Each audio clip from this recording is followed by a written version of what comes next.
Hey everyone, and welcome. Have you ever been in that slightly awkward situation where you need to give your name or phone number in English and you're just not sure how?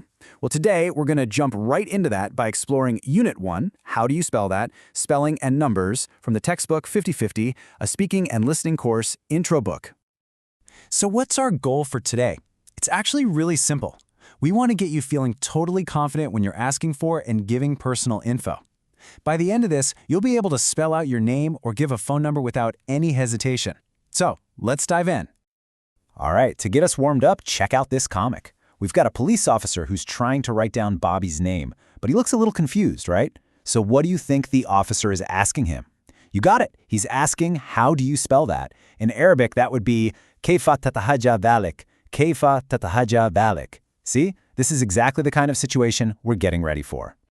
Okay, so to handle a moment like the one with Bobby and the police officer, you just need a few key phrases in your pocket. Let's go over the exact words you can use to make sure you're communicating clearly and, just as importantly, politely. Let's listen to how this actually sounds in a model conversation. This is between a Mr. Ames and a student named Robert. Mr. Ames, could I have your student ID number, please? Yes, it's 184-73-9650. Okay. Could you tell me your name? Robert Zimmerman, How do you spell Zimmerman? Zimmerman.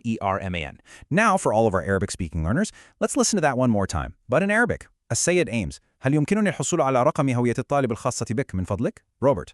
نعم، إنه 184-73-9650. السيد إيمز. حسناً، هل يمكنك إخباري باسمك؟ Robert. Robert Zimmerman. السيد إيمز. كيف تتهجى زيمرمان؟ Robert. Zimmerman. Did you notice the pattern there? That conversation follows a super simple three-step flow. First, Mr. Ames asks for a number.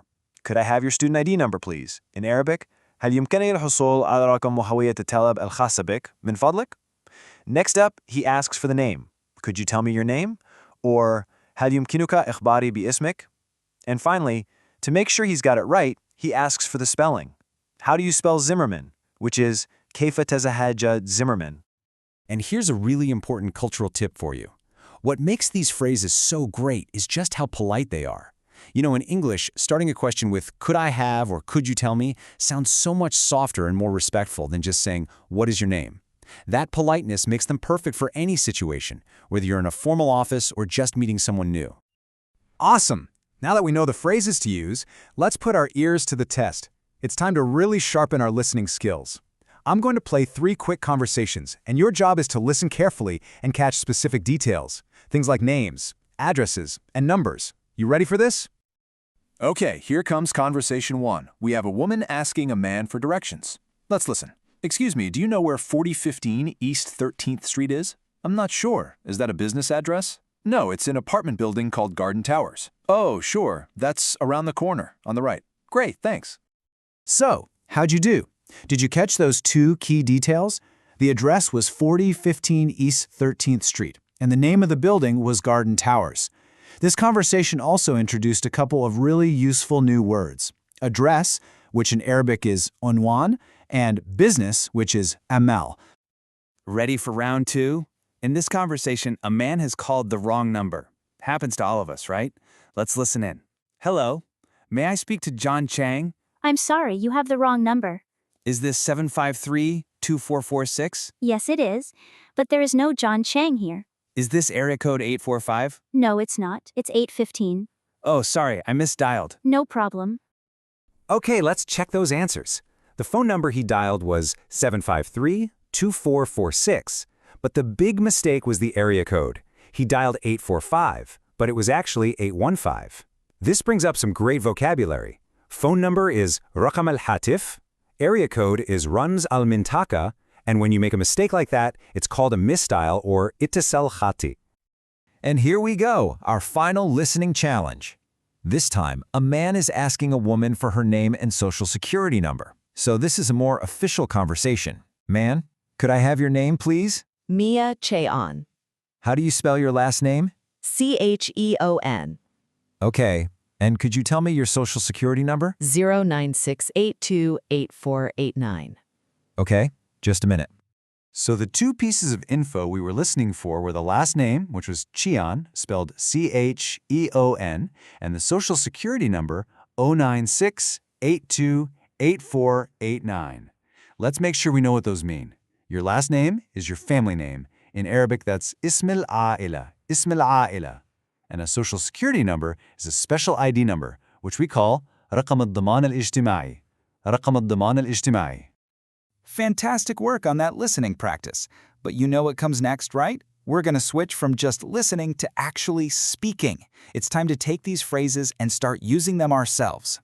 Here's a quick little example of what a practice conversation could sound like. Just notice how simple and natural it is. One person asks politely, the other person answers, and then the first person asks for the spelling to be sure. Let me read both parts for you. Could I have your name, please? John Doe. How do you spell Doe? D-O-E. Okay, now it's your turn to shine. Find a partner, a friend, a classmate, anyone, and try having these same kinds of mini conversations. I want you to practice asking for a name, an address, a telephone number, and an email. And remember to use those polite phrases we've been working on. Go on, give it a try. All right, we are almost at the finish line. Before we wrap this up, let's do a quick review of the most important new words and phrases from this unit. This is really going to help lock in everything we learned today. Here are the key vocabulary words we came across. Why don't you try repeating them out loud with me to practice your pronunciation? Last name, اسم العائلة. Business, عمل. Area code, رمز المنطقة. Corner, زاوية. Social security number, رقم الضمان الاجتماعي. Misstyle, اتصال خاطئ. And here it is, your final toolkit of key phrases. For asking politely, you've got could you tell me and could I have? For checking the spelling, how do you spell that is your go-to question. And look at those easy, direct answers. Sure or yes, it's simple and effective. And that brings us to the end of our explainer on spelling and numbers. But hey, the learning never really stops, does it? So my final question for you is this. Who can you practice these new skills with this week? I challenge you to go out there and ask someone for their name and phone number, politely of course, in English. Thanks so much for joining me.